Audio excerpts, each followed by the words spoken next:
Hello बच्चों, कैसे हो आप सभी लोग। आई होप आप सभी लोग बहुत अच्छे होंगे। मैं आप सभी का स्वागत करती हूँ अपने चैनल केवी लॉ हिंदी पर। हम डिस्कस कर रहे थे साइबर लॉ के जो क्वेश्चन पेपर है उसको।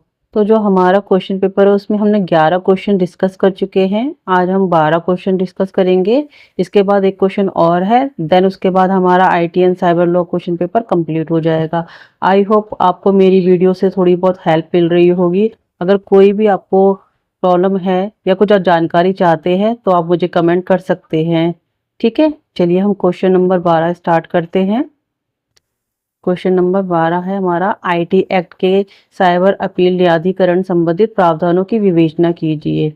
अब जो साइबर अपीलेट कोर्ट ट्रिब्यूनल है हमारा, उसमें ना जो भी साइबर लॉ से रिलेटेड, कंप्यूटर से रिलेटेड जो भी क्राइम होते हैं, उससे रिलेटेड जो भी केसेस जाते हैं, उसके लिए एक पर्टिकुलर जो हमारा कोर्ट बनाया गया है उसे साइबर अपीलेट ट्रिब्यूनल कहते हैं।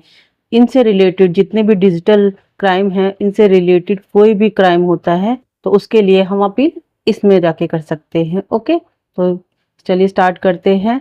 आंसर इसका साइबर अपीलीय न्यायाधिकरण, यानी इसको शॉर्ट फॉर्म में कैट कहते हैं।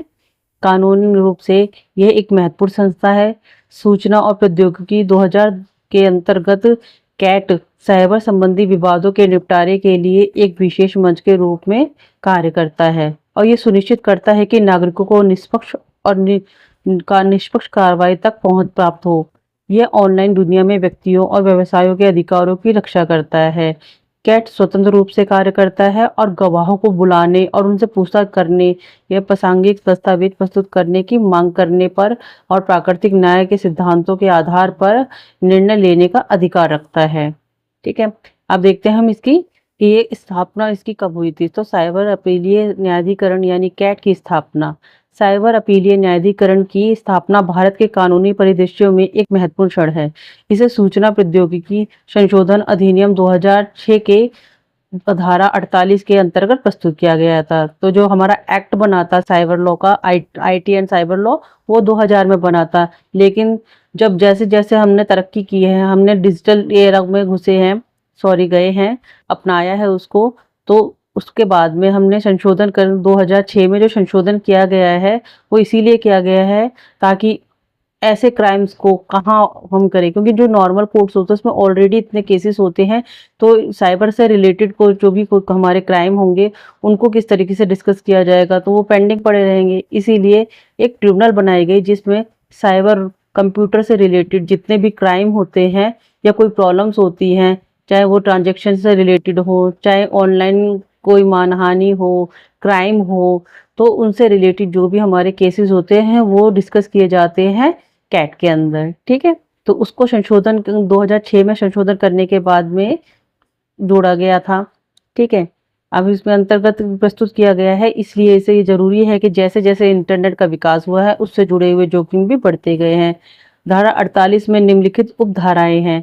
पहला है, केंद्रीय सरकार अधिसूचना द्वारा एक या एक से अधिक अपीलीय न्यायाधिकरण की स्थापना करेगी जिन्हें साइबर अपीलीय न्यायाधिकरण के नाम से जाना जाएगा।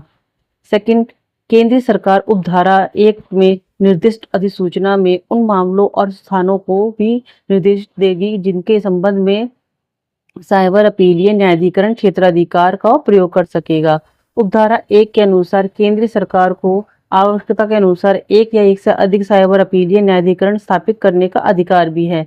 केंद्र सरकार को उन मामलों और स्थानों को निर्दिष्ट करने का भी अधिकार है जिनके संबंध में कैट अपने अधिकार क्षेत्र का प्रयोग कर सकता है। हालांकि साइबर विनिमय अधिनियम नियम 2000 के नियम 13 के अनुसार केवल एक ही साइबर अपीलीय न्यायाधिकरण कैट होगा और इसकी सुनवाई का मुख्य स्थान आमतौर पर नई दिल्ली में होगा।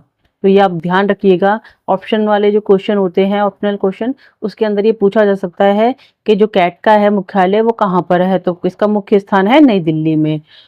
नियम 13 सूचना प्रौद्योगिकी अधिनियम 2000 द्वारा प्रदत्त प्राधिकार के अंतर्गत बनाया गया है। ये एक अधीनस्थ कानून है। इसका अर्थ यह है कि यदि आवश्यक है तो केंद्र सरकार के पास नियम 13 को संशोधित या रद्द करने की शक्ति है, तो इसकी पावर है, केंद्र सरकार के पास है।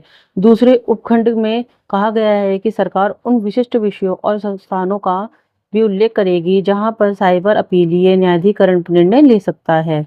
अब देखते हैं इनकी संरचना। साइबर अपीलीय न्यायाधिकरण की संरचना। साइबर अपीलीय न्यायाधिकरण की संरचना एक महत्वपूर्ण पहलू है जो इसे अन्य कानूनी निकायों से अलग करती है। ये साइबर संबंधी मुद्दों को जटिलता और विभिन्न क्षेत्रों में विशेषता की आवश्यकता की गहराई को समझ को दर्शाता है। कैट का अध्यक्ष एक अध्यक्ष होता है जो सामान्यतः सर्वोच्च न्यायालय या उच्च न्यायालय से जो रिटायर्ड न्यायाधीश होते हैं वो होते हैं। अध्यक्ष के अलावा कैट में सूचना प्रौद्योगिकी, साइबर सुरक्षा और कानून जैसे क्षेत्रों का ज्ञान रखने वाले विशेषज्ञ सदस्य भी शामिल होते हैं और ये विशेषज्ञ न्यायाधिकरण की रीढ़ की हड्डी की तरह काम करते हैं। तकनीकी अंतर्दृष्टि और विशिष्ट कानूनी विशेषज्ञता प्रदान करते हैं। कैट की संरचना को अनुभवी और नई प्रतिभाओं दोनों को की एक टीम के रूप में देखें। कानूनी ज्ञान और तकनीकी जानकारी का संयोजन यह सुनिश्चित करता है कि कैट सबसे जटिल और साइबर संबंधी मामलों को भी समझते हैं और उनका समाधान करने में सक्षम हैं। ये विविधतापूर्ण संरचना यह सुनिश्चित करती है कि डिजिटल दुनिया में न्याय निष्पक्ष रूप से है। नियुक्ति के लिए योग्यताएं। अब इसमें देखना है कि जो हमारा अध्यक्ष होता है कैट का, उसकी क्या क्या योग्यताएं होती हैं। तो कोई भी व्यक्ति साइबर अपीलीय न्यायाधिकरण यानी कैट का सदस्य तभी बन सकता है जब उसके पास में सूचना प्रौद्योगिकी अधिनियम 2000 की धारा 48 सब क्लॉज 3 के में उल्लेखित कुछ योग्यताएं हैं। यह योग्यताएं इस प्रकार से हैं। पहला वो भारत का नागरिक हो। दूसरा, व्यक्ति को उच्च न्यायालय के न्यायाधीश के रूप में कार्य किया गया होना चाहिए। भारत के सचिव के समक्ष पद पर कार्य किया होना चाहिए और या कम से कम 7 वर्षों तक केंद्र या राज्य सरकार में समान पद पर कार्य किया होना चाहिए। तीसरा है, व्यक्ति के पास में सूचना प्रौद्योगिकी कानून या प्रैक्टिस का अनुभव होना चाहिए। साइबर अपीलीय न्यायाधिकरण का अध्यक्ष नियुक्ति तिथि से 5 वर्ष या 65 वर्ष की आयु तक जो भी पहले हो पद पर बना रहता है। हालांकि यह सदस्यों की नियुक्ति केवल 3 वर्षों के लिए ही होती है। अब इसका समाप्ति या इस्तीफा। केंद्र सरकार को कैट के किसी भी सदस्य या अध्यक्ष को सेवा समाप्त करने का अधिकार है। इसका अधिकार सिर्फ केंद्र सरकार के पास में है। आपको ऊपर भी बताया हुआ है कि जो भी पावर है हमारे कैट की वो केंद्र सरकार के अंतर्निहित है। ठीक है, तो अध्यक्ष की सेवा समाप्त करने का अधिकार और यह अधिकार विवेकाधीन है। इसका अर्थ यह है कि सरकार नियुक्ति समाप्त करने के लिए विशिष्ट कारण बताने के लिए बाध्य नहीं है। हालांकि ये अपेक्षित है कि यदि सरकार नियुक्ति समाप्त करने का निर्णय लेती है तो वे ऐसा निष्पक्ष और तर्कसंगत तरीके से करे। साइबर अपीलीय न्यायाधिकरण यानी कैट के सदस्य या अध्यक्ष के पद से हटाए जाने के कुछ कारण है, जैसा कि सूचना प्रौद्योगिकी अधिनियम 2000 की धारा 48 सब क्लॉज 5 में बताया गया है। इन कारणों में शामिल है कि किसी भी अध्यक्ष को, जो कैट का अध्यक्ष है, उसे किन किन कारणों से हटाया जा सकता है पद से, वो हम देखते हैं। कदाचार यानी दुर्व्यवहार। यदि कोई भी व्यक्ति अनुचित कार्य या व्यवहार से संबंधित है, जैसे भ्रष्टाचार, बेईमानी, सत्ता का दुरुपयोग, जो कैट सदस्य या अध्यक्ष के लिए उपयुक्त नहीं है। दूसरा, अयोग्यता यानी वो जो पद है उसके लिए योग्य नहीं है। इसका तात्पर्य है कि कैट के सदस्य या अध्यक्ष के कर्तव्य को पर्याप्त रूप से पूरा न करना। तीसरा है लापरवाही। इसमें कैट सदस्य या अध्यक्ष के कर्तव्यों का निर्वहन करते समय उचित सावधानी न बरतना शामिल है। चौथा है मानसिक विकृति। इसमें ऐसी कोई भी मानसिक बीमारी या विकलांगता शामिल है जो कैट के सदस्य या अध्यक्ष के लिए अपने कर्तव्यों का प्रभावी ढंग से निर्वहन करना कठिन बना देती है। एंड 5वां है शारीरिक दुर्बलता। इसमें कोई भी व्यक्ति विकलांगता शामिल है। किसी की कैट सदस्य या अध्यक्ष को अपने कर्तव्यों का प्रभावी ढंग से निर्वहन करने में बाधा डालती है। यह शक्ति ये सुनिश्चित करने के लिए महत्वपूर्ण है कि कैट में ऐसे सदस्य हो जो अपनी भूमिकाओं के लिए उपयुक्त हो। यह कैट के सदस्य और अध्यक्षों द्वारा किसी भी प्रकार के दुर्व्यवहार के विरुद्ध रोकथाम का भी कार्य करती है। अब हम देखते हैं इसकी शक्तियां और प्रक्रियाएं। साइबर अपीलीय न्यायाधिकरण की कुछ प्रक्रियाएं और शक्तियां। सूचना प्रौद्योगिकी अधिनियम 2000 की धारा 58 के अंतर्गत साइबर अपीलीय न्यायाधिकरण की शक्तियों का उल्लेख किया गया है। ये शक्तियां साइबर अपीलीय न्यायाधिकरण कैट को साइबर मामलों से संबंधित विवादों में गहन और निष्पक्ष जांच करने के महत्वपूर्ण साक्ष्य एकत्र करने और सुविचारित करने के में सक्षम बनाती है। इन शक्तियों का वर्णन 3 उपधाराओं में किया गया है। पहला खंड के 1 में है साइबर अपीलीय न्यायाधिकरण कैट सिविल प्रक्रिया संहिता 1908 सीपीसी के प्रक्रियात्मक नियमों का पालन करने के लिए बाध्य नहीं है। हालांकि उसने प्राकृतिक न्याय के सिद्धांतों और सूचना प्रौद्योगिकी अधिनियम 2000 में उल्लेखित अन्य विनियमों का पालन करना होगा। दूसरा खंड 2 के उल्लेख किया गया है कि मुकदमे की सुनवाई करते समय कैट के पास में सीपीसी के तहत सिविल कोर्ट के समान अधिकार होते हैं। इन अधिकारों में शामिल है, पहला, वो गवाहों को बुला सकते हैं और उनसे पूछताछ कर सकते हैं। दूसरा, दस्तावेज उत्पादन की मांग कर सकते हैं, यानी दस्तावेज पेश करने की, हलफनामे के माध्यम से साक्ष्य प्राप्त करना, गवाहों की जांच के लिए आयोग जारी करना, अपने स्वयं के निर्णयों की समीक्षा करना। तीसरा है धारा 58 के खंड 3 में कहा गया है कि कैट के समक्ष कोई भी कार्यवाही भारतीय दंड संहिता या 1860 की धारा 193 और धारा 228 के अनुसार न्यायिक कार्यवाही मानी जाएगी।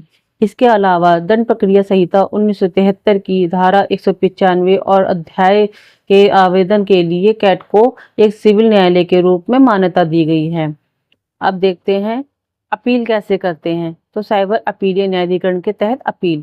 सूचना प्रौद्योगिकी अधिनियम 2000 की धारा 57 अधिनियम के अंतर्गत निर्णायक अधिकारियों द्वारा लिए गए निर्णय के विरुद्ध साइबर अपीलीय न्यायाधिकरण यानी कैट में अपील करने का अधिकार प्रदान करती है।